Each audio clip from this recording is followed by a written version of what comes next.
right. We'll wait till this gets up and going.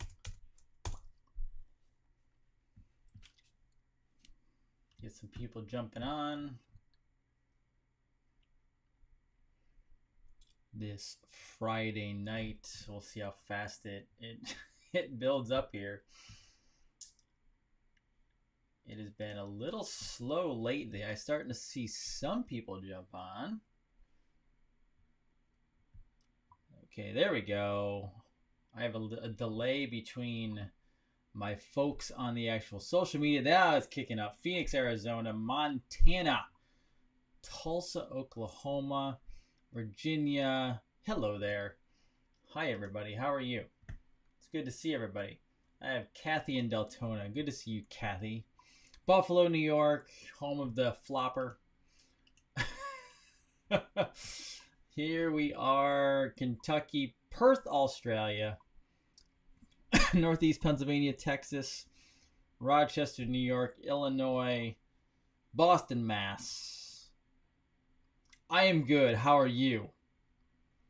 East Texas, Washington State. Washington State, you're a special one. Minnesota, Ithaca, New York. Ithaca, New York is about 20 minutes from where I grew up and went to school because my undergrad degree, I actually went to a community college to start. So here, let me give everyone a story for you to start off with this, okay? So, Dr. Jason Dean, Revolution Network, your source for health, freedom, and knowledge. Here's a story that I wasn't going to tell, but someone said Ithaca, New York. So, love my shirt. Thank you. So, I did not go to college until I actually took time off after high school because I hated school. So this is a message to all you folks out there who have kids right now, who you're pushing your kids like crazy to be really smart in the school system, and the school system sucks. So I'm going to tell you how I did it, okay? I was like a C student in high school because I was bored out of my mind. And I got by when I needed to. I passed, got everything done. I went to take my SAT at the time because there was no other test to take, just one SAT. I scored horrendously on it. Like on my SAT, I scored like 900, something like that, which is not good. And they said, you should take it again because they're not going to take you for that. The colleges won't like you with a low score like that. And I never took it again. And I actually didn't go right to college. I actually went and I was a bit of a bum in Florida for a while. My first time I lived in Florida. This is my second time living in Florida. And I played on the golf course because I played competitively golf in college and in high school. And so I played golf for like 2 years and worked. That's all I did. And I'm actually glad I didn't go right to college. Now that I look back on it, at the time, probably not the best idea. But I wasn't ready for college. I was ready to be done with school. And so I then went back home to New York, and I started at a community college in Binghamton, New York called Broome Community College. So community colleges are excellent in general. Very inexpensive, and you get one of my best educations was in community college. Actually, I got a business associate in business there, and some of my best teachers I have are community college. And then I went to my last couple years for 4-year university, 20 maybe 30 minutes from Ithaca, New York, in Cortland, New York. So I'm a State University of New York graduate at Cortland, New York. And that was my 4-year degree, which was also in business, but also from a sports perspective because I was in sports. And so then from there, I was done. I worked, and then I met my wife, and I decided that I said I would never go back to school. Don't ever say never. Don't tell God and the universe never. It doesn't work. It always backfires on you. And so I said, I'm never going to school. I'm never going back to school. And then I hung around my wife, and I saw miracles in chiropractic. I saw miracles in nutrition. And so I was like, okay, let me look at this and see what I had to do. And I had to take 2 more years of science classes because I had a business route in school. I had to take 2 more years to before I could even enter chiropractic school because I had to have science. I had to have prereqs for science. I went back to a community college at like 35 years old. No, 35. No, 30, 32. Not 35. Yeah, my years messed up. Early 30s. I went back to school my early 30s, and I went to Seminole State Community College, which is around the corner from me, and I got my prereqs, and then I went back into. I graduated from Palmer College of Chiropractic in Daytona Beach or Port Orange, Florida. Daytona Beach, basically. And so there you go. So I hated school. I did terrible in high school. I didn't even pass my SATs, and yet I still became a doctor, and I literally affect people globally today. So if your kids hate school and your kids don't do great, guess what? It's not the end of the world, because as I've said before, the school system is terrible. I had some good teachers, and I also had some really bad teachers. I had some good classes, and I had some horrendous classes, right? So it's fascinating how we all get to where we get to. But yeah, now I'm here, a doctor with a SAT score of 900. It's not about the test scores. Trust me. It's about what you learn on the side, because really what you're doing is you're paying for a piece of paper. You're paying for a piece of paper right there. That's what you're paying for. Right? But that piece of paper doesn't make you smart. You know what makes you smart? The books. The books make you smart. Reading. I have a pile of books over here today that I'm going to show you. These are the books that make you smart. These are the things. Like, look at this. I'm going through all these tonight with you guys. I'm going through these with you guys tonight, and this is what made me as smart and as effective as I am today. Not the piece of paper, okay? So, there you go. I didn't expect to tell you that story, but I think it was necessary, okay? Excellent. Let's rock and roll, because I have a bunch of stuff to get through. So, the likelihood of me going only an hour tonight is probably not great, because I have some stuff, and some of the stuff is deep. Some of the stuff I will tell you, I'm going to tell you something tonight that is... Well, two things. One is very disturbing, so prepare your mind tonight. One is very disturbing. The other one is going to blow your mind. And then the end is me telling you how they've lied to you. Okay? So, one very disturbing, all right? If you don't have the attention span for it, you'll have to watch it later. I have a lot of people that tell me they watched it the next morning, but it's Friday night. Guess what? I got nowhere to go. And all I have to do is sleep in the morning. So you get me for as long as I go tonight, all right? Awesome. Here we go. Rock and roll. Now, hey, guess what? The World Health Organization today reported that the Americas are the hardest hit in the world over coronavirus. So let's go to the article so you can see how stupid they are. All right? I'm in a mood tonight. I told you. I'm in a mood. Look at this. There is the fraud. The Director General, by the way, I know this has been brought up before, but how is the Director General of the World Health Organization not a physician in some way, shape, or form? That still blows my mind, okay?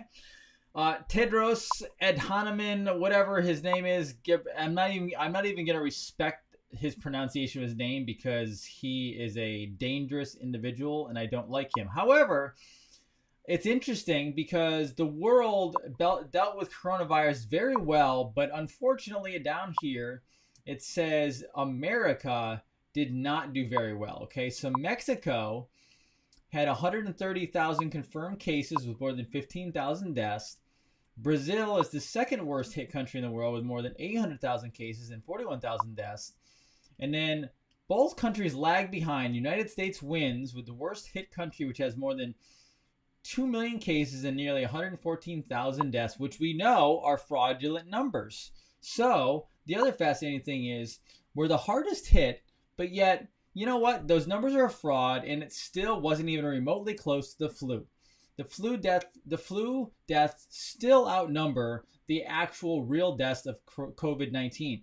And now they're going to build up. You're already seeing it in the news that they're getting you set up for COVID 2.0, that it's going to get really bad, even though a pathogen should not do well in heat. So explain to me, we've gone over this before as well, explain to me how this big bad virus is going to handle the heat wave coming. Because let me tell you, in Florida, we're getting hot. And let me tell you, when I say we're getting hot, I don't know what our humidity was at today, but we have been getting poured on every single day. We have our very typical spring going into summer downpours, okay?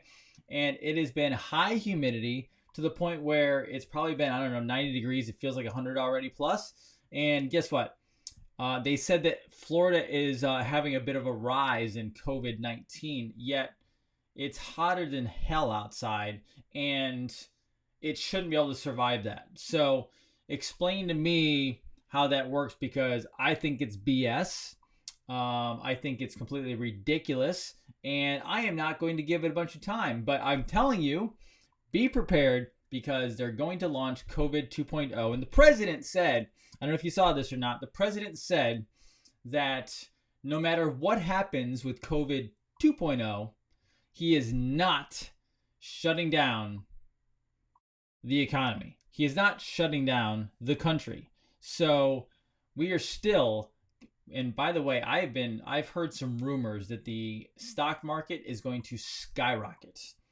I even have someone I know, and he's not necessarily an insider, but he works in the stock world in management. And he said he would not be surprised if the market goes up to 50,000, either by the election or after. And then we're going to have something hit probably. Again, probably that depression. Now, I don't think it'll be depression, but I think they're just going to go after the market, and it's going to tank because it's a big bubble. If you don't know about bubbles, follow Ron Paul. He talks about bubbles all the time. Bubbles burst, that type of thing. That's what happens with fiat currency. That's why we need a reset. Now, you saw my interview the other day with Fred Deshevsky, he's phenomenal. Now, he's a little different than me from a thinking standpoint of how the economy works, because he's been in his world for so long. He's not necessarily a reset person. He thinks they'll just keep printing money. Obviously, I hope that's not gonna happen. Not that we don't disagree on it. We just kind of view it two different ways, okay? But I think that's what's gonna happen, and I hope they don't just keep printing more money and more money and more money. So that's about that. Now, has everyone seen the Capitol Hill Autonomous Zone, or CHAZ, which is a stupid name? Told you I was in a mood. CHAZ in Seattle, Washington, where, from what I understood, it's a 6-block radius, okay? Where, oh, by the way, they put up a wall or barrier so you can't get in, but yet they don't like the wall that we're going to put up in Mexico to keep illegal immigrants out. So how is it they don't like one wall, but then they want another wall surrounding themselves so that no one can get in, and they do not want any police officers anywhere nearby, because they want to show you, the world, that they can survive on what they consider anarchy/socialism with their gardens, their community gardens. And hey, I love gardens. I'm the first one to love gardens. You'll see garden pictures from me all the time. In the past, we had an amazing garden. However, if you think you're going to feed all these people with a small community garden and not have problems, probably not going to happen, because I'm assuming they're also going to have some sort of barter system. If they even get that far, by the way, I don't think they will. Because in 36 hours, they've been robbed by homeless people, which kills me. I have to laugh about that, because I like, how do you get, I mean, I have a newfound respect for homeless people, because apparently they got a little energy in them, because they're robbing anarchists. How crazy is that? Now, these folks are also very, very intent on getting their soy burgers, their tofu burgers, all this different stuff. This is literally 6 blocks of, and this is nothing against women, but 6 blocks of women, because you have strong women. The women are probably stronger than men in the 6 blocks, honestly, because all of these men have probably no testosterone. They're building their gardens that apparently is built on grass, and I don't see how this goes well. I think they now have a dictator who, from what I understood, I didn't read deep into it because I think it's comical, is the dictator might be a black rapper of some kind. That's what I've heard. And now, they, so here, this is their demands. Let me read their demands off. Officials for Chaz. So apparently in the last 24 hours, Chaz has their officials. So wait a second. They're anarchists, but they have officials speaking for them. Is anyone else missing this whole like hierarchy of power they have? Officials for Chaz also said illegal aliens must be called undocumented because no person is illegal. The demands include, these are the demands. We demand that the funding previously used for Seattle police be redirected into socialized health and medicine for the city of Seattle, free public housing because housing is a right, not a privilege, public education to decrease the average class size in city schools and increase teacher salary. I don't think they understand how money works. Fascinating. Naturalization services for immigrants to the United States living here undocumented. We demand they be called undocumented because no person is illegal, remember. And then general community development, parks, etc. So they want to use Seattle taxpayer money, who doesn't live in their little thing, but then they want to call the shots for everybody, yet they're a bunch of anarchists, Antifa members, and Black Lives Members activists. Is anyone else missing anything here? This was actually from Breitbart. So here, let me show you the headlines so you can enjoy the gravity of this. Seattle Autonomous Zone demands U.S. citizenship for 11 to 22 million illegal Americans. So how in the hell are we taking orders from Chaz? Now, the first thing I thought of, so let me tell you something. The first thing I thought of when I saw the acronym, the Chaz, is I thought of like, isn't Cher, isn't her transgender son or daughter named Chaz or something like that? I'm not going to look it up, but the Chaz sounds like, no offense to any transgenders out there, but it sounds like a transgender acronym. That's what it sounds like to me. I'm just going to be completely politically incorrect tonight. We'll get in trouble, and I'm going to go into even deeper stuff tonight. So this is news/comedy Friday night. But Chaz sounds like a transgender LGBTQ type name, and their demands are comical because they're demanding stuff for the entire country in their 6 square block, whatever it is.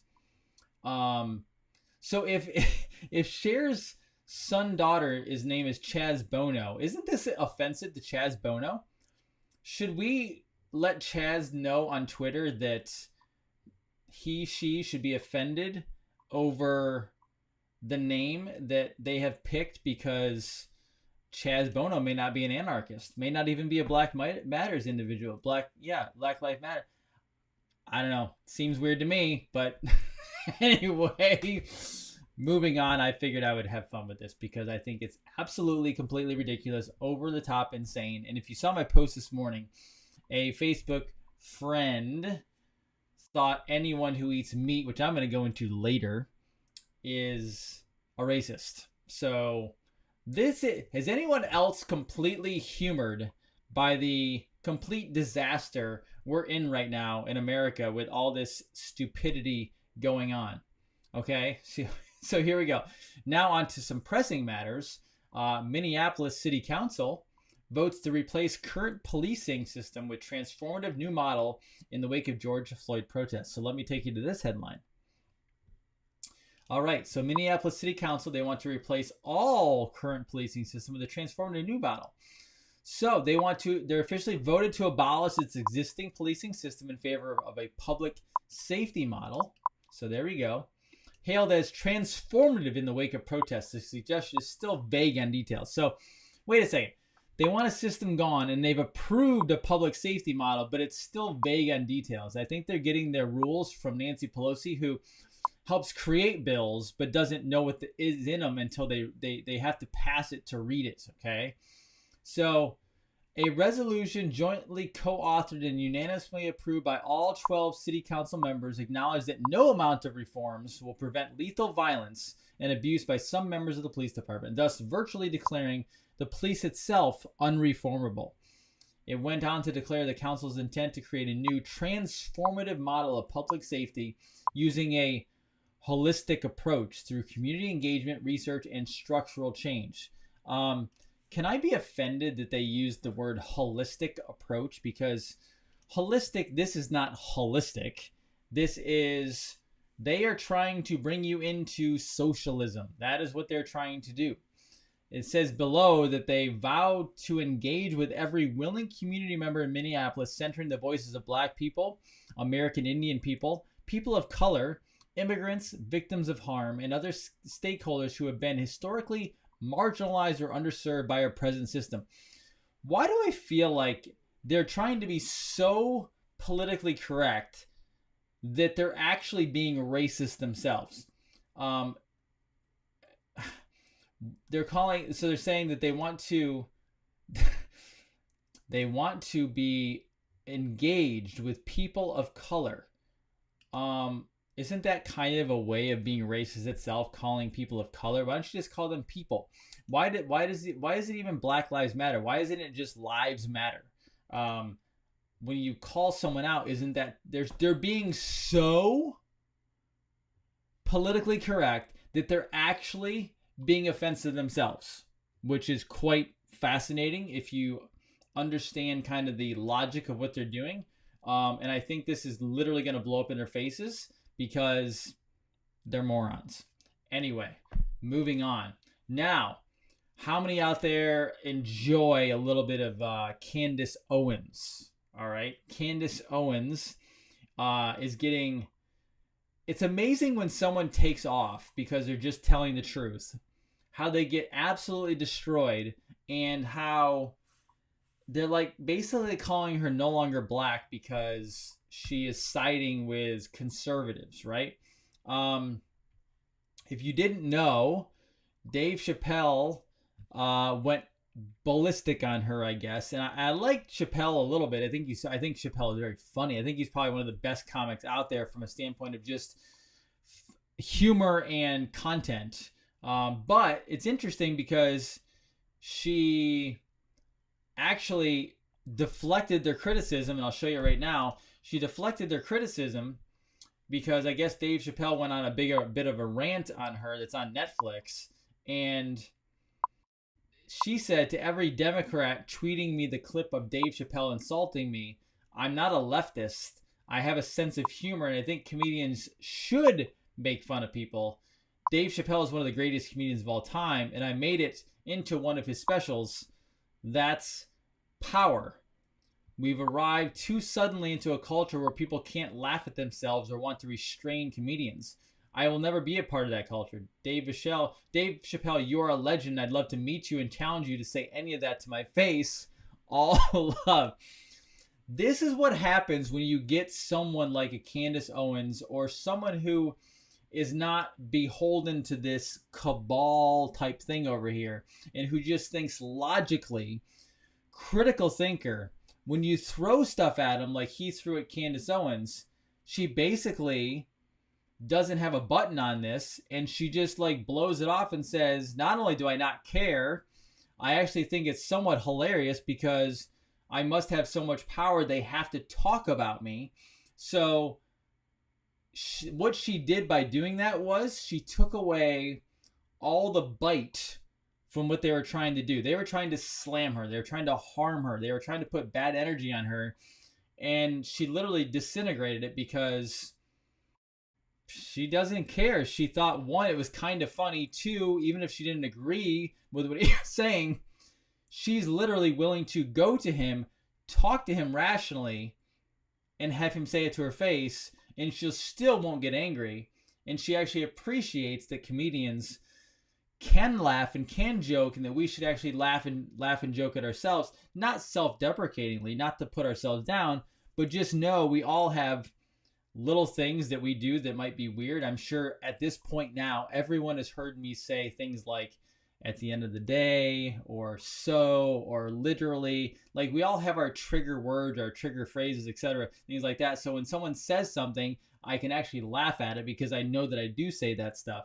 So Candace Owens literally just wiped away all the power from what they're trying to do to her, which is to take her down. So that I found to be pretty much fantastic. So next, now we're going to dive into some craziness. Is everyone ready for some craziness? Okay. Now, get ready, because the rest of the night is not so much comedy. It is not necessarily serious. It's just, this stuff is not always easy to deal with and handle, but we have to know what is going on. Okay, so here's the first one. This is the moronic left-wing Hollywood radicals. So here we go. I'm going to let you read the headline on your own. Emily Ratajkowski, I believe her name is, believes killing black babies is a public service. Okay? Now, I didn't see it. This is an older article. I never saw it, okay? But it was tweeted out today. Left-wing activist Emily Ratajkowski is making an anti-science argument to justify the murder of unborn black children as a means to lower prison population. I don't know what to say to that, because she is okay with an abortion of a black child so that prison sentences don't happen and we can lower the prison population. So this is her own words, literally, okay? This is from her. You can read this, okay? This is completely insane. But does it shock it? Look at her. I mean, she looks like she's programmed. By the way, that is Illuminati type headdress. That's what that is, just so you know. So she has been bought and paid for. All right. Absolutely bought and paid for. This is the radical left for you. All right. Yes. I'm going to move on from that, because even more important is, all right, 1.7, almost 1.8 new firearms sold in April 2020, a 71.3% increase over April 2019. This is crazy. That's April. That's not even May. We don't even know what May looks like. And this is the April. This is before the riots and everything started. All right. So this is a report by Small Arms Analytics and Forecasting. All right. 1.7, almost 1.8 million guns. Hey, guess what? Aren't you glad they didn't take away the Second Amendment? What did I say from the very beginning? One of the reasons I am not upset or as concerned about this whole situation going on, even before the riots and now during the riots, is they didn't take the Second Amendment. So important, okay? We actually, by the way, here's a good story. So, we had such an amazing week this week in the office, helping so many people literally around the world, that we hit a new high. And we play a game, right? All of our staff, and I'm actually very, very, I'm very proud of our staff, because I'm the only guy. I'm the lone token guy in the group. I have very powerful women around me, and they're all fantastic. So we put a goal out there saying that if we hit certain numbers of helping people, that we were going as a group to go shooting together. Now, the reason I'm very proud of this, many reasons, obviously, but some of the women that we have in the office have not shot a gun before, and I don't think obviously own a gun, but they want to be empowered and they want to be responsible. So we put a plan together that if they hit these numbers as a group, we're going shooting. We're going to practice. They're going to learn, and some of them have already done it before. However, guess what? We did it. We won the game. And in the next couple of weeks, most likely, we're going to be going around the corner. There's literally like less than a quarter mile away or so. No, maybe a mile away. There is a shooting range and a gun store. And our group of powerful women and myself are going, and we're going to go shooting. So this is exciting. So I'm very proud of them. One, for being able to step up and say, hey, they want to be responsible. They want to practice. They want to know how to shoot a gun. They want to be responsible for it. And the fact that they went and did it, and then we're going to go, and they're going to, let me tell you, if you never shot a gun before, the responsibility, the feeling of empowerment when you do it, and you do it safely and responsibly, is like nothing ever. So it's awesome. I'm excited. I'm proud of them. And I'm also kind of cool that we're now, I bet you by, if this is the April report for 2020, I bet you May we sold over 2 million guns. I would almost guarantee we sold over 2 million guns. Okay. So this is going to be awesome. Very cool. I love it. Now, are you ready to go into the next thing, which is very, very fascinating. I had not seen this before. This new movie is coming out, and I'm going to show you guys the trailer for it if you haven't seen it already, okay? So here we go. You guys like 9/11 stuff, right? You guys want to know the truth about the inside job of 9/11? There is a new documentary coming out called 7. Now, this was as of April. I don't know that if it's out or not. I just found this. I stumbled across it. It's an official teaser. Comes out in 2020 for World Trade Center Building number 7, and I'm going to take you to the trailer. Here we go. You didn't hear anything about the World Trade Center 7, not for a long time. And we'd never experienced, prior to that day, a steel-framed building collapsing due to fire. It just didn't happen. There was no excuse for rushing to remove debris from Building 7. There was quick decisions made about taking that evidence away. They only saved one piece of steel, and that piece of steel suffered some extreme temperatures. Fire cannot cause that. There are other chemicals that were involved. We did not find any evidence that explosives were used in the collapse of Building 7. They ignored evidence, and it wasn't because they didn't know about it.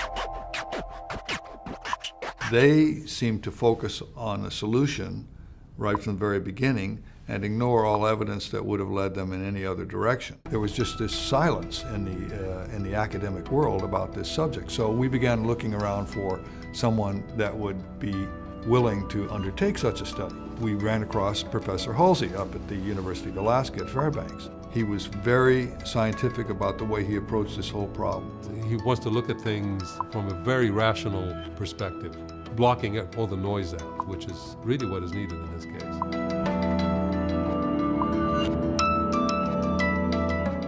If there is controversy, it means that not everyone's satisfied with the answer. If we can change that, if we can give the public and the engineers an understanding of truly what did happen, it's worth it to me to be able to do that work.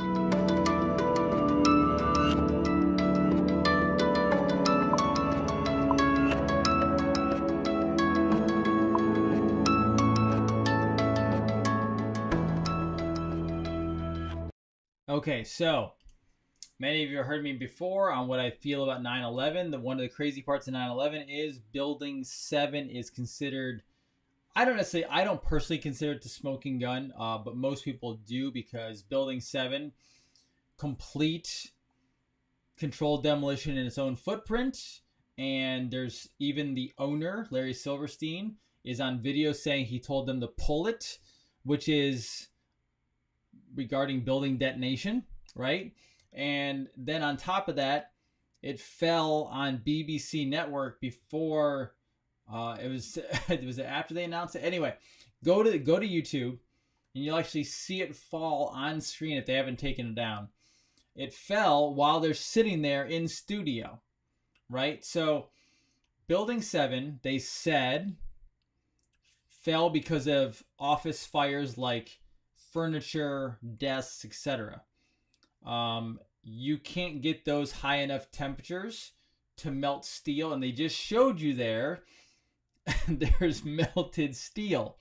So this makes no sense. It's all free fall speed. And by the way, for a building to fall like that in its own footprint, okay, on controlled demolition, you have to have had that thing wired up probably months before that date, meaning they knew fully what was going on. They created 9/11. They are fully responsible for it. And by the way, there was a lot of documents in that building. There's a lot of stuff that disappeared that is actually tied to what's going on today. So Building 7 was controlled demolition. That documentary, I don't know if that documentary is out yet. I'm going to look this weekend. If it is, I'll watch it. But I wanted to show you that because obviously very important. And the more we can get on this stuff, the more information you'll get, the more we can wake everybody up, okay? Very, very important. Now, here is the next thing I'm going to show you. Now, this is where everything gets a little, I'm going to say dark. I'm going to do my best to keep this not dark, but it is what it is, okay? This is along like adrenochrome kind of dark. Some of you know about this, but I'm going to tell you about something that I saw and read that I think takes this even deeper and probably will shock a lot of you. So buckle your seatbelt. Some of you might even know about this a little bit. Some of you maybe it won't shock, but here we go. I'm going to show you the picture. So this is the Red Shoe, as they say, Pedivore Club, okay? Meaning, as you may have heard, it's very possible that they are actual cannibals, all right? Now, I'm sure a lot of you understand what the red shoes mean, all right? The red shoes are... Now, some of this on my end is speculation. However, some of the dots are connecting for me for the puzzle. The red shoes are said to be made of human flesh, all right? Now, I think this actually goes deeper because now that we looked at that enough, okay, now this is where I think it gets actually darker, okay? And I'm going to show you the next article, all right? And when I show you, I'm only going to keep it on this for a couple seconds so you can see, and then I can tie this potentially all together for you, okay? So here is the other one. Now, does everyone know who that is? I'm assuming you do, okay? All right, now I'm going to scroll down, and this article said there is human meat found in McDonald's meat factory. Now, this is actually a hoax article. However, whenever they run a hoax article, typically means there's probably something to it. So, human meat found in McDonald's meat factory, which was posted by a former employee, which basically what they're saying is they went around to different factories and they saw there was actually human meats involved. Now, this is the crazy part. What color shoes does Ronald McDonald have? I'll give you a second. Remember, symbolism will be their downfall. And when I kind of put all this together, it made a lot of sense. Meaning, the club wears red shoes. Ronald McDonald wears red shoes, and he pulls kid. Why do you have a clown as a freaking mascot of McDonald's who has red shoes, who pulls kids in? And then keep in mind, ready, here we go, next level. We've already found it's possible that there's been human meat found and horse meat in McDonald's factories. And then on top of that, remember, they have the Ronald McDonald House for families. Now, I'm solely speculating at this point. I do not know what goes on at the Ronald McDonald Houses. I will just tell you that there's a lot of sick children that do not survive at the Ronald McDonald House. So, again, I am not telling you this is fully true. So I don't want to get bashed around because whatever. But my point is, I think it's all kind of coming together. All right. And I would just tell you that I wouldn't eat McDonald's. I wouldn't eat Wendy's. I wouldn't eat any fast food burgers at this point, because I don't even know what they have. Okay. I have no clue. All the details. I really don't, but I know that it's abhorrent, it's gross, it's disgusting, it's unfortunate that they've taken it to this level. So take from that what you will, but I think there's something to it. I think it's completely horrendous, disgusting, all levels of disgusting. But I wanted to make you aware of that because I think that's really important. Now, I'm going to slide away from that because we're going to be talking about meat later, because I had a post this morning regarding eating meat, real meat, okay, not other stuff. But before I get to that, I want to go over something regarding disease, all right, because it's no wonder at this point I talked about parasites a lot, because we see a lot of parasites. Every single practitioner that does something similar to what I do around the country sees parasites in their practice. Guaranteed. Some are probably on here tonight. They'll even say that they also see parasite cases. I will say that over 90%, at least, and it could be higher, over 90% of people I see at some point have parasites. Now, why is that? I have now heard 3 different people, one has passed away, 2 other ones still living, say either on camera or audio or whatever it is, or in person, that they believe from a clinical standpoint that almost everybody has parasites, and the parasites are the cause of all disease. Now, I used to think, okay, that's a pretty bold statement. I don't know about that. I mean, I'm a doctor. I see stuff, but then guess what?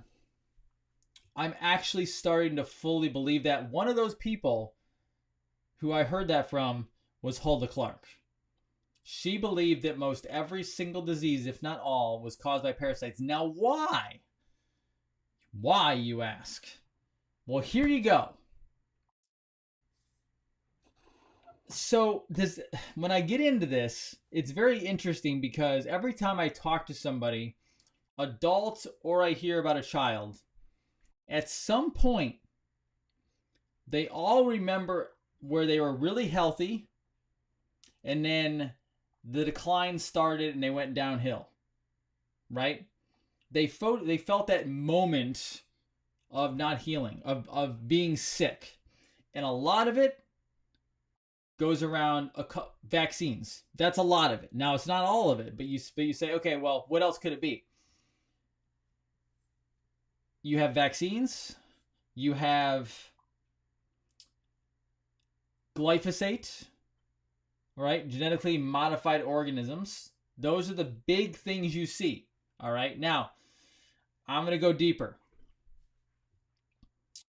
If you heard of Dr. Peter Hotez, Dr. Peter Hotez, he is one of the guys. He's been on Rogan before. He creates vaccines. He swears by vaccines. His degree is in tropical diseases.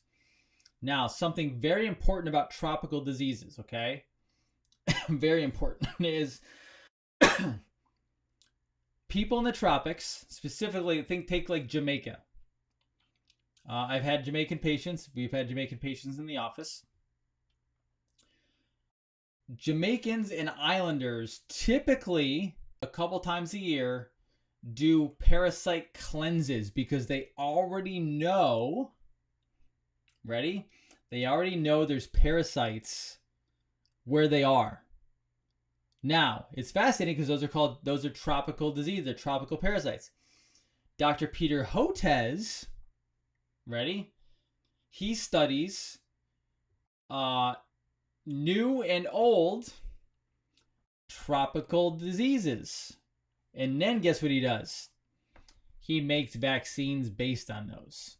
So, guess what? The parasites are in the vaccines, which I think I've told you guys before a long time ago, but I know there's a lot of new viewers. If you have had a vaccine, you are going to have parasites. Now, if you haven't had a vaccine, there's no guarantee you're going to have parasites. And I've seen people, kids specifically, who've never been vaccinated, and they do not have the vaccine coincidences that those who have been vaccinated have. Now, on top of that, there's glyphosate proven. Dr. Stephanie Seneff, I have probably 3 or 4 interviews with her over the last couple of years where she says on camera, right, that glyphosate is in the vaccine. So, if you have a gluten intolerance, you do not have a gluten intolerance. I hear this every single day. I'm gluten sensitive. No, you're not. Nobody is gluten sensitive. What you are is you're glyphosate sensitive. Because guess what? Grains were never supposed to be bad for us. Grains were supposed to be good, but they screwed the soil up. They messed up the soil. Now your grains aren't good, and when you have grains and you have plants that are weak, and then you spray the ground with it, with the glyphosate, along with everything else, and you destroy it, and you monocrop it, guess what happens to an ecosystem that is weak? Parasites come in and they help take over. Now keep in mind, glyphosate is a registered antibiotic. Guess what else is in the vaccines? Antibiotics. If you have gotten a vaccination in your life, whether it's 1 or 74 plus, you have parasites, you have glyphosate, you have antibiotics going through your system. Welcome to the cause of probably most every single disease. And now I know why I'm so incensed and focused on parasites and vaccines, because it's what I freaking deal with all day long. I deal with people's autoimmune and everything else from vaccines, because vaccines are probably the cause of 99+% of disease. So if you are feeling crappy, if you don't feel good, you got a vaccine at some point, or some point you had a very traumatic incident or something happened to you that was stressful to the point where it surged everything out of balance into your body from a mineral and hormone standpoint, and your body is shutting down. But that's actually the minority. The majority is vaccines. And I call this actually 4 months ago. There's a video that you can find on my Facebook page where I'm actually in my office, and I said, you know what?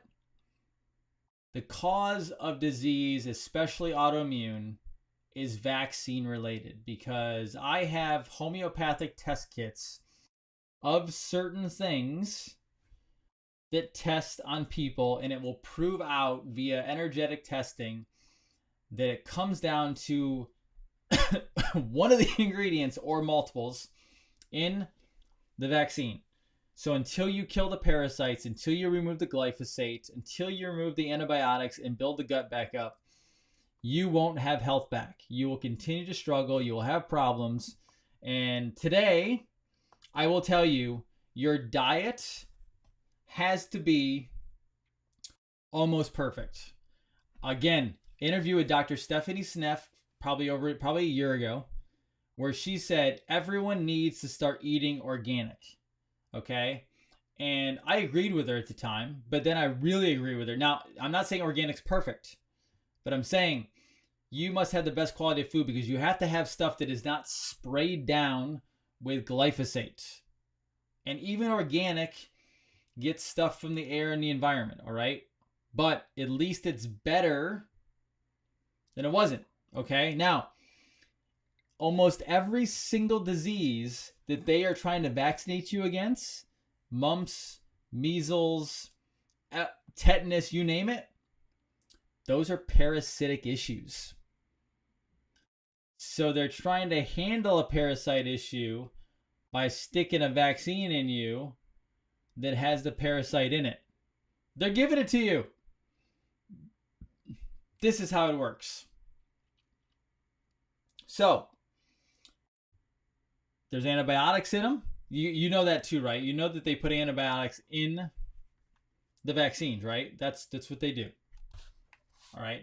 This is how it works.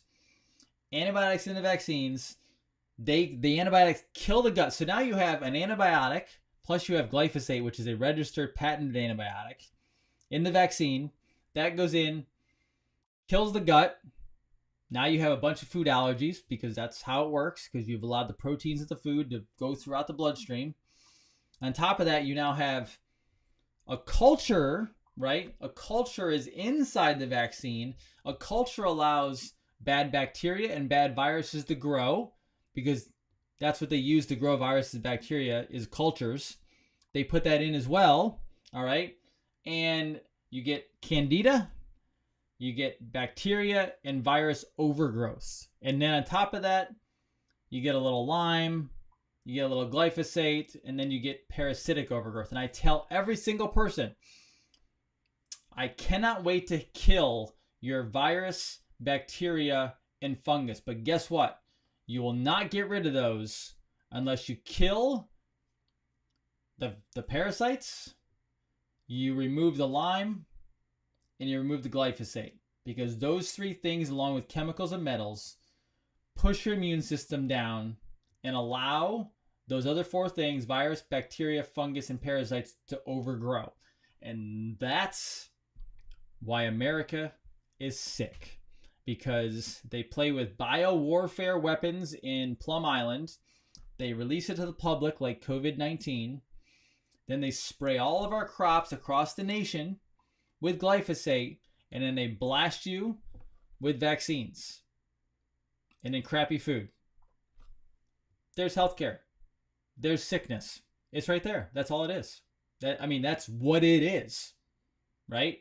Just throw some chemtrails in from the sky, and you have yourself sickness, disease, that then they push you into a medical system that uses you as a commodity to make tons of money off of you, to keep pushing more medications in, more vaccines in, and then you wonder why you can't get healthy, because they have the whole system. They're circling the wagons around you.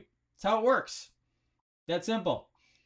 The parasites are in the vaccines, and it gets injected into you, and then you wonder why. You can't imagine how many people I talk to when they go back to find out when they didn't feel good, when it started going downhill. And it's usually two things, sometimes three. Sometimes it's a very traumatic incident. Sometimes it's after having kids, because kids deplete everything out, which allowed the vaccine you got when you were a kid to go out of control, because it's still in your system. Just because they put a vaccine in you 20 years ago doesn't mean it's gone. It sticks into the tissues, man. right? And then most people go, yeah, I had a vaccine around this time, or I had vaccines around this time. I was always chronically sick. Or here's the other one too, antibiotics. Yeah, I had tons of antibiotics when I was growing up. My ear infections, all this different stuff. Every single thing has the freaking parasites in it. It has the antibiotics in it. It has the glyphosate in it. And it's genetically modified because they use genetically modified cultures to make all this with you. And I actually have to go tell Tenpenny this because I don't fully know if she knows. She may, but I don't know if she knows all that. So I actually have to get a hold of her and say, okay, let's talk again because this is what's happening. And Hulda Clark, Royal Rife, friggin' nailed it a long time ago. A lot of people ask, like, what about dog bites and everything like that? A bacteria is a bacteria, so kill it. You can. I have stuff that all day long will allow the body. I don't kill stuff. Okay, I'm not that kind of doctor. I don't give people stuff to kill stuff. I give people stuff to build their body up so their body kills it off. That's how that works. Does that make sense? Cool. There's my kind of chemo, I said chemo because somebody wrote that. That was my kind of vaccine rant as I go deeper in this to know exactly why this is happening to you. Now, this is what I'm going to conclude with, which will take me a few minutes as well, okay? So this is why I said I was going over the hour tonight. This is going to be fun. Now, earlier today, I wrote an article, or I wrote a post, I should say, regarding all of these soy heads, right? Or all of these vegetarians and vegans. And let me first shout out to one person, okay? There is only one person that I know who is a healthy, I believe, vegetarian. He is a good friend of mine, Dr. Sachin Patel.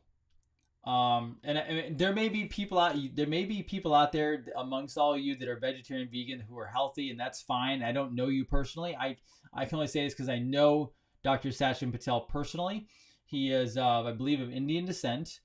Wonderful man. His family's beautiful family. We're good friends. It's so funny because we don't even agree on everything. We have different viewpoints on certain things, food related, culture related, stuff like that. But yet we are like this. We're very good friends. And he actually messaged me today after I posted the blog talking, and it was funny because we totally get along. We don't argue over it because it's not worth it because we understand and love each other. Anyway, he's the only vegetarian that I know who does it right, and he's amazing at it. So if you want to be vegan, vegetarian, or something along those lines, follow him because you will see how it's done correctly.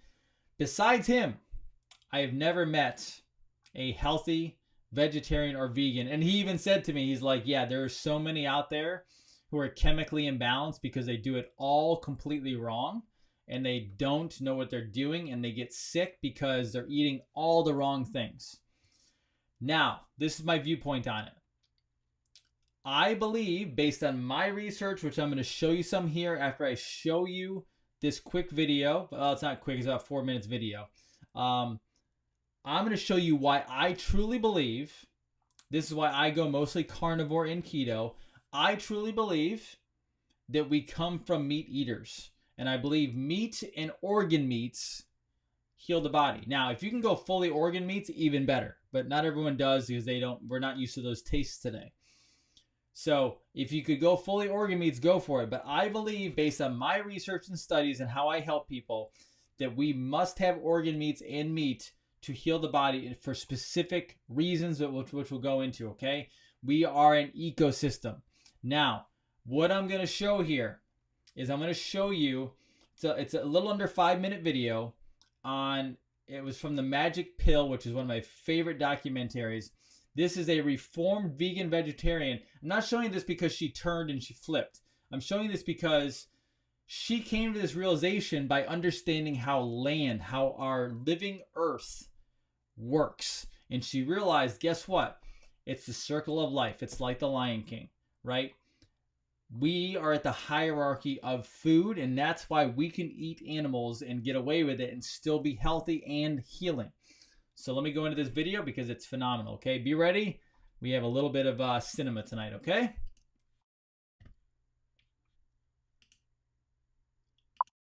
happen and pretty immediately hit the wall of what do plants eat? We're used to thinking of plants as sort of insensate salads. They actually have needs. Well, I'm going to get the organic whatever, and I go to the farm store and I'm looking around, and every single thing that's an amendment that is for fruit, like strawberries, it's bone meal and blood meal. Well, where do I think minerals come from? Well, I don't know. I've never done this before, and I'm horrified. I mean, I don't even want to smell it. I don't want to touch it. It feels so unclean. And where does this bone meal and blood meal come from? Well, it comes from, from animals. It's like where it doesn't fall out of the sky. Like, I know this is about dead animals. It's horrifying to me. What do? I have to supply what the soil needs, and what the soil wants is dead plants and dead animals. And I can't take animals out of that equation. I mean, it's absolute hubris to think we can. That's what soil is. That's how it evolved. That's a thriving, living community. There are insects, and they want to eat strawberries too. So either I'm going to kill them, or I'm going to get some creatures that will do it for me. And I went ahead and got chickens and ducks. Again, this was this just tremendous moment of ethical and moral meltdown. So now I'm enslaving these chickens and ducks to do this terrible thing for me, which is kill. You've never seen anything like a duck eat a slug. You want to see happiness? This is what I live for, was what my duck said. And boy, was she a happy little creature, the chickens as well. So they ate all the bugs for me, and I never saw another slug. Animals tell us what they want. If you just let them do what their nature is to do, then it's not even that they're happy, it's that they are who they should be. The most destructive thing we've done is this activity called agriculture. We don't really have a clue what goes into making that corn or making that soy. All we know is that, you look down on your plate and it doesn't look like a dead thing. Therefore, it somehow must be peaceful and kind and sustainable. And we're utterly wrong about this. You have to understand what agriculture is. You take a piece of land and you clear every living thing off it. And I'm including the bacteria in that. So all the plants and animals that are supposed to live there, they're gone. Now you're going to grow an acre of corn or wheat. That corn is going to require things that are not there for it, and you're going to have to come from the outside and apply them. It's going to take a lot of fertilizer, insecticides and fungicides, because you're fighting a war, right? All those other plants and all those other little animals want to come back. Now, another thing that happens is every time you plant that corn, you're destroying that soil, a prairie or a grassland. It's the perennial roots that make channels for the rain. When you only have annuals, they don't live a long time, so they don't have time to build long roots. So year by year, you are drawing down that soil. And then, of course, all that soil washes off. If you're on any kind of a slope, it all is just going to go into the local river and kill it with all that dirt. So now there's no fish either.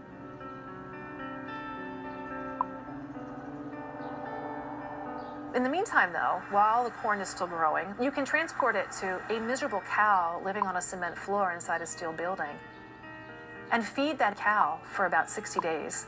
Past that point, she will die from the corn because it's not her natural diet. But until that point, she will get really fat really fast, and then slaughter her, feed her to humans. So you're going to make people sick eating this meat as well. As far as I can tell, this is nothing but death and destruction from the very beginning to the very end of this. Now I'm going to walk you through another scenario, which is you take the same acre of land, but you don't hurt it in any way. You let it have its own wisdom, its own impulse toward life, its own wild way. And what you have is a whole bunch of perennial plants growing there. You have a whole bunch of really sturdy grasses. You've got big birds and you've got ground-dwelling birds, and then you've got small mammals and larger mammals. You might even have, every once in a while, a really big mammal come across there. You might have a wolf or a bear or somebody. And in the meantime, you've got a ruminant.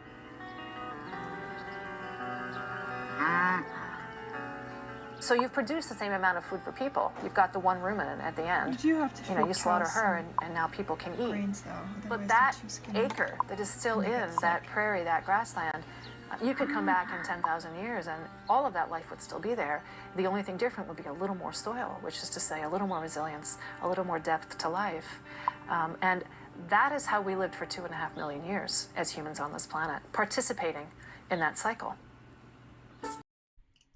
So that is so well stated. And I forgot her name, but I'm actually going to reach out to her because I would love to talk with her because she is a reformed vegan vegetarian, as I should say. But she's also a feminist. So I actually find if I reach out to her and she wants to do an interview with me, it would probably be really fun because there's probably a couple topics we don't agree on at all, but then there's a couple topics we agree on perfectly well, and so it might be actually a really good dynamic between her and I. So I'm gonna reach out to her and see if I can connect with her. But the fascinating part is she put it all together in the fact that this is how our land works. Now, I want to make a point that because there's a lot of new viewers, but all the way also. There's a documentary out called The Biggest Little Farm, which is probably one of the best documentaries I've ever seen on the face of the planet. I believe you can get it on Amazon. It is, from beginning to end, tremendous. Go watch it because it really kind of goes along with this, and I absolutely love it. Now, factory farming animals is the most disgusting, inhumane, unhealthy travesty potentially on the planet, behind like vaccines and everything else. It is literally a crime against humanity to feed human beings factory farmed animals, chickens, cows, you name it, from corn and other grains. It's wrong. It will make us sick, just like she just said. So I'm 100%. I think a lot of people think that I'm like, oh, just meat, eat a bunch of meat, and no matter what it just eat meat. Now, if you're not ready for organic yet, or you're trying to save costs, yes, I tell you, get meat the best you can. But the best meat is pasture raised, completely organic, grass fed, untouched. An animal should never be brought forcibly into a factory farm where it knows it's going to die, is completely stressed out, and they torture it to death. Wrong on every level. If you're going to eat meat, an animal should never know death is coming, right? So there's a lot of ways you can do that. A lot of these farms, they're pasture raised, they're out there, and they shoot them from a distance, so it's over. They never see it. It's as inhumane as it gets, right? But keep in mind, you realize cavemen chased these things down and killed them with their bare hands, or use some sort of tool at the time. So the technology we have of killing these animals without them ever seeing it and having no stress is actually much better than it used to be, where it was a slow, agonizing death, okay? When you get a pasture-raised, real animal that is nutrient-dense, almost a perfect food, and then if you can get organ meats, it's even better. Now, as it comes to healing, I don't believe, personally, that you're going to get everything you need from strictly vegetation. Okay? Now, you might do a very good job, but I think you're missing things. The reason why I say that is, I'm going to show you my books now, okay? And this is how I help people heal nutritionally. One, you got to fix the gut. Okay? You got to fix the gut. Here's the Gut and Psychology Syndrome diet, the GAPS diet. You know how you fix the gut? You fix the gut with animals. You fix the gut with broth, with minerals, bone broth. Okay? That's how you do it.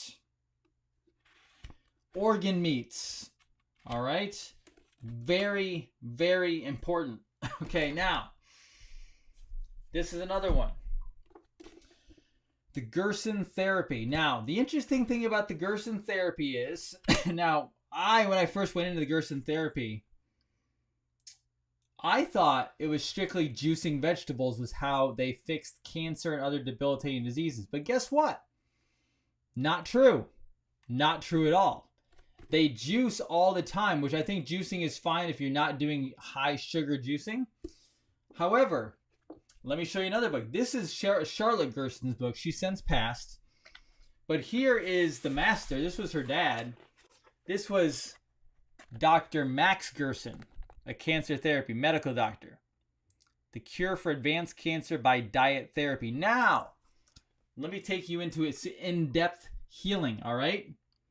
in here, he actually talks about fresh calf liver juice. He used calf liver juice to help people heal. He knew that he could not build up an organ and heal an organ without healing that organ with real organ. He couldn't do it through plants. He couldn't do it through juicing. All right? Yes, also coffee enemas, etc. All right? Now, he actually gives a list of foods in his cancer therapy book, okay? I'm not going to go through all of these because there's tons of lists, but I'm gonna point out that it wasn't just fruits and vegetables, all right? Now, as I go through here, at the time he used certain cereals because then grains were okay. He goes in, goose. He uses raw cow's milk. Okay? So Max Gerson was using raw cow's milk. He was using, as I go through here, liver. He was using meats. I think he actually talked about calf and then sheep and lamb. So he was using actual animal products to help heal the body. And then you can actually literally find his daily schedule of food and treatment. Okay. This is a very amazing book. Max Gerson, A Cancer Therapy. Okay. Very amazing book. That's where he actually takes you through cases. So there's actually cases in here. All right. Very scientific book. Now, here's another one. My wife actually bought me this for my birthday, I think, last year. All right. This is an older book. This was actually, let's see here. When was it? This is copyrighted 1922. Okay. This is Dr. Henry Harrower, Practical Organotherapy. This is the stuff I read. Okay. This is the internal secretions in general practices from Henry Harrower, MD. This takes you through exactly. Now look at the pages on this book. Those are colored pages. That's how old this book is, and I still read this. He talks about organotherapy of adrenal glands. Talks about organotherapy in asthma, neuritis of the nerves, epilepsy. Arsenic in adrenals. He handles thyroids. This is what I base my work on every single day. This is how I help people with thyroid issues, adrenal issues, pituitary, hypothalamus, ovarian, testicles, you name it. I use this work. These were the geniuses of nutrition. Organotherapy, Dr. Henry Harrower. You will probably have a hard time finding these ones. This is an original. It's hard to come by. He used organ meats. He used real food. He used animals to heal people, right? And then last but not least, Dr. Weston A. Price, right? Nutrition and physical degeneration. This man traveled the world. Alaska. Let's see, where else did he go? He was in Alaska. He was in the mountains. He went to India. He was in the Seminole Indian tribes, the Pygmies of the Belgian Congo, African children. He went to Africa, the Aborigines of Australia. He went to the Samoas. This right here is a genius book. Let me tell you, these two, geniuses. And guess what? They found out that meat and organ meats healed the human body. All right? Organs, that's what I work with every day. I don't have any of my supplements here on me, but that's what I use every single day. I use diet, and when I say diet, I don't mean going on a diet. I use diet as in lifestyle. Like you have to change your food to make your body heal. And then I use organ products herbal products to help a body fix itself. This soy generation, vegans, vegetarians, they're destroying their health. And this didn't start with the millennials. This started before that. They started introducing,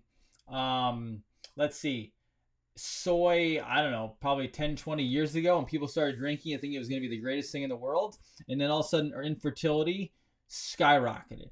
Testosterone dropped. Estrogen dropped. I get blood panels from people with their hormones non-existent. And why is it non-existent? Their body can't work anymore.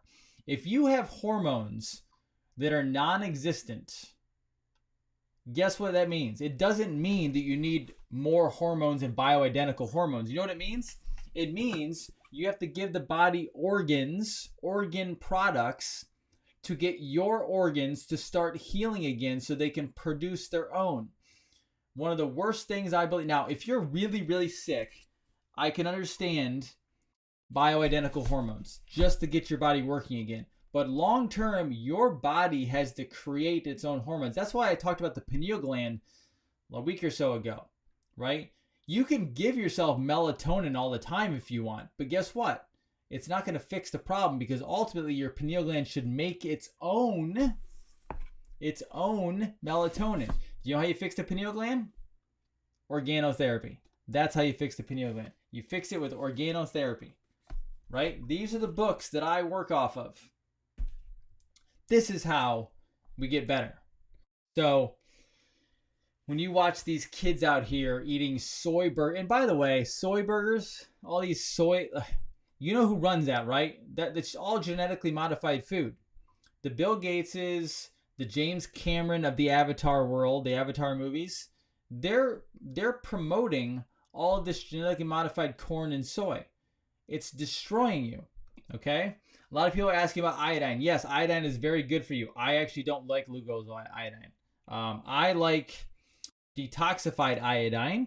If you are interested in that, let me know. I have it. That's actually going to be a product coming out for Patriot Nutrition, is detoxified iodine, Edgar Casey's recipe, so that your body actually uses it. Because guess what? A lot of the stuff that you're around every single day actually pulls iodine out of the thyroid, right?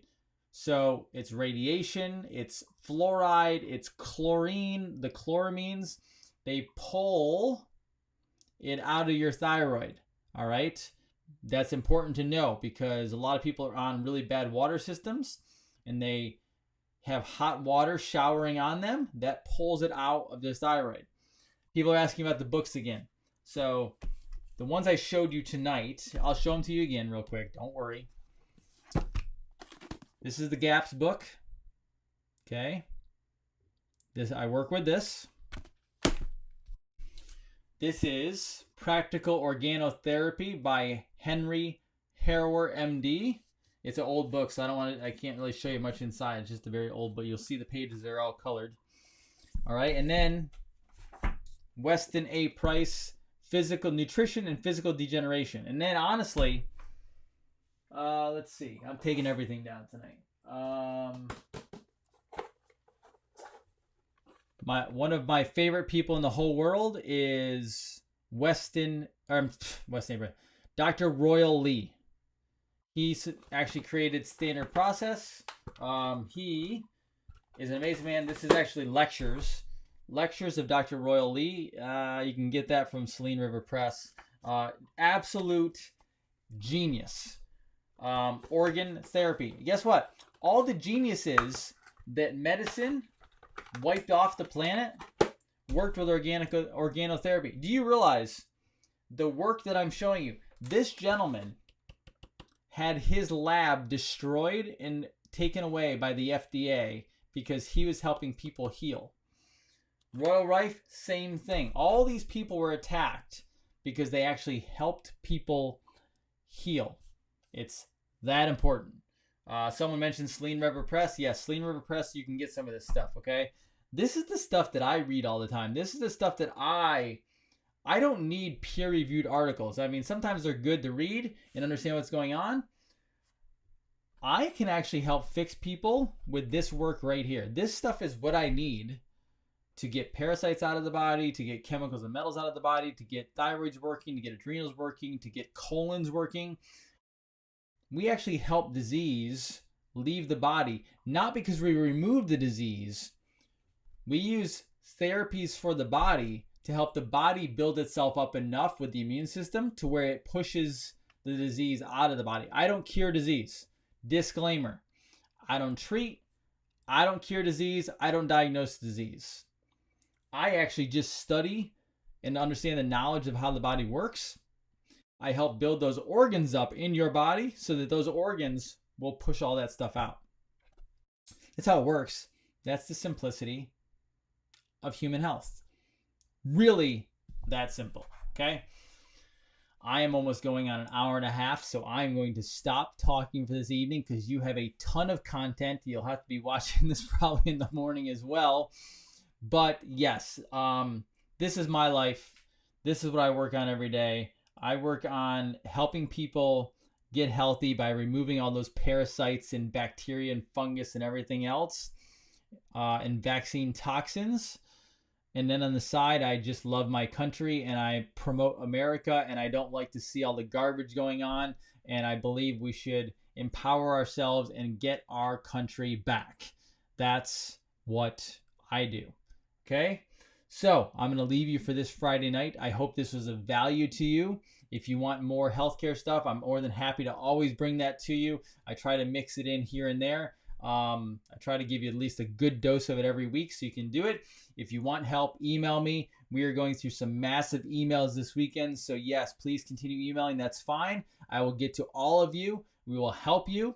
And yeah, and trust me, we help people literally all over the world. So I love doing this. This is my purpose, my passion, because we will save our country. We will save our people. We will save you. We will save the people around you. That is what we must do. We have to make America amazing and healthy again. So you guys have an amazing Friday night. Have an amazing weekend. Go do something wonderful. And as I said last night, if you remember the message, go help somebody and go prepare, because who knows what's coming down the road here in the next couple months. We know that COVID 2.0 is coming back, whatever it is, whatever they're going to throw at us, I don't know. But go help somebody, and honestly, help yourself. Make sure you're ready. Make sure you're healthy with all this information so that we can take care of all of us and make us all that much better. And let's have all ourselves reverse disease. How about that? That's what we want to do. You guys have an amazing Friday night. Be well. Love you all.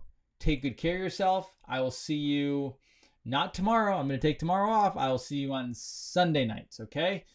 Have an amazing weekend. More great interviews coming. And be well. Be happy. Take care. Bye-bye.